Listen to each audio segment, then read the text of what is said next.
Hello everybody, it's Max McAllister back with some new videos. I've told you I got a couple different things that I'm into. So obviously at our company here, Traction Dynamics, we're a suspension specialty company, but I also am an avid cyclist, and I am going to be doing a bunch of reviews on things and education on cycling in general. So whenever you see that title, Cycle with Max, you'll know that one of these videos pertains to cycling. If that interests you, look into that. So always kind of try and read the title, so that way some of the things on my channel may or may not apply to your interests. Just kind of read the title. So today I'm going to take a moment and review the new Garmin Varia radar tail light model 510. And this is Garmin's second iteration of a radar tail light. And now, what is that? Well, lots of people have seen a tail light on a bicycle as they go down the road. It may flash or have a steady red light just to mark your place on the road, either in daylight or darkness, to make yourself more visible to motorists. Where Garmin took this to the next level is they made this tail light into a radar receiver to sense motion coming from behind you. Now, my personal opinion on this Varia radar is that it's so revolutionary and important that, in my mind, it's the biggest advancement in safety for cyclists since the helmet. That's how big of a deal it is. Pretty much anybody who rides with one instantly loves it and pretty much can't imagine riding without it anymore. Now, there's people on the internet who say, well, that's stupid or that's silly. You can buy a mirror for $5.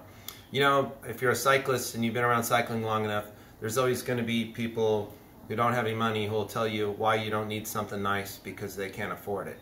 So these aren't cheap. They're $200. But if you can afford it, it's certainly a lot cheaper than getting hit by a car. So now let's talk about what it does and what its features are.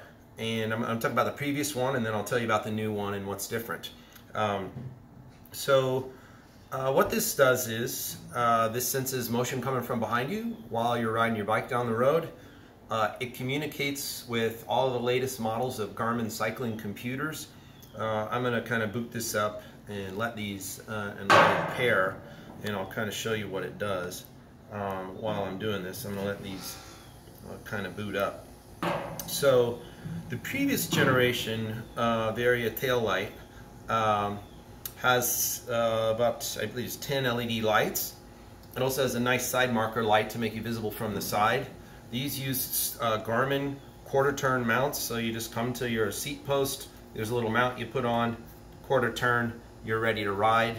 They have a waterproof USB rechargeable port on them, and Garmin supplies you with a small charging cord and a set of O-ring strap-on styled mounts with adapters for aero style frame, like a triathlon bike or an aero bike like the Specialized Vinge, and then another adapter you slide in for a normal round seat post.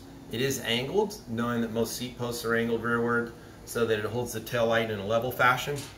They also have a solid mount with a clamp that's really nice. It's a little extra money, I want to say $30 or so, but it's a proper clamp one that's solid, doesn't use the O-rings like this. I like that, and I have those on my bikes. So you charge it, turn it on, there's just a button. It does have two modes. There's a solid mode with 2 LEDs, or a flashing mode where it flashes 4 LEDs.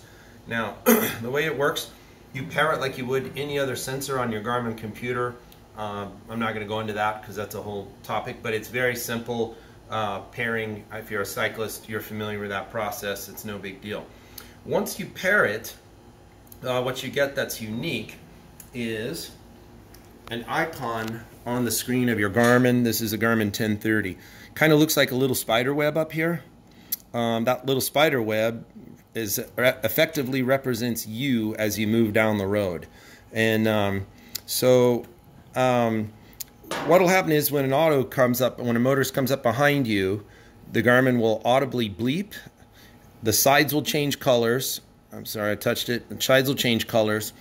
and then a dot will appear at the bottom. The dot represents the auto. The dot will move up towards you as the auto approaches you from behind. Now, the sides will turn kind of an orange color if the car is approaching at a moderate speed, and they turn red if the car is coming at a very fast speed from behind you. Now, what's epic about this, these things will absolutely positively get a car from 150 meters back, 150 yards approximately, quite far. Usually farther than you can hear the car coming. So long before you're aware of the car, this makes you aware of the car. So if you're relaxed and you're just sort of twiddling down the road and you're not staying too tight, you're not totally tightened up to the right and minding your business, as soon as this beeps, you know you got to pay extra attention, give the motorist as much room as possible, and ride straight and ride in the safest possible fashion to make the best interaction between you and the motorist. Now, as the car approaches the tail light, as it gets closer, these are going to start illuminating. The LEDs, it starts adding them in. So as the car gets very close to you, once it's in about 10 yards or so, it actually starts flashing at the car, so that you're extremely visible to the car.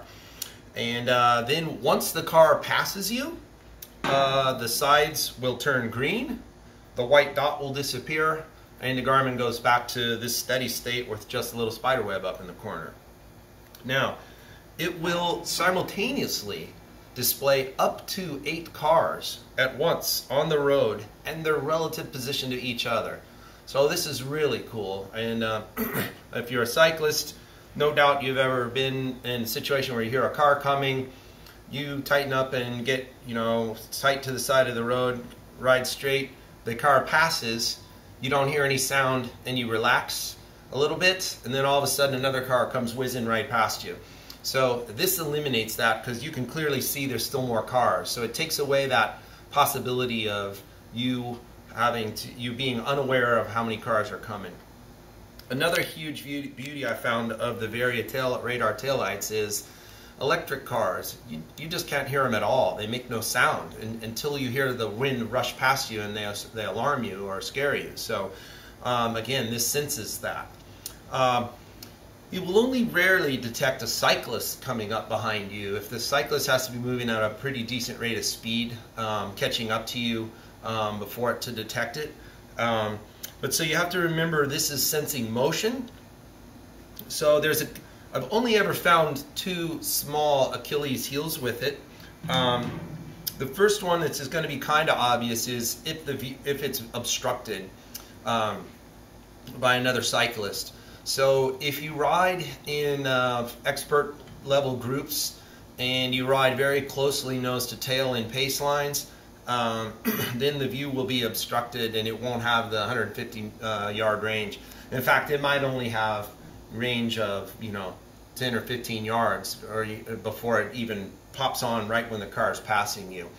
If you're riding in that kind of group, generally you've already been alerted by people from the back that there's a car and the car is passing, so not that big of a flaw with it. Again, when you're riding in a group, cars are less likely to hassle or hit a large group of riders. Not that big a deal for that little impingement. The other one that's unique is, remember I said it senses motion coming at it. So frequently a car will come up behind you while you're cycling and then be unable or afraid to pass you, and it'll stop and ride the same speed you are.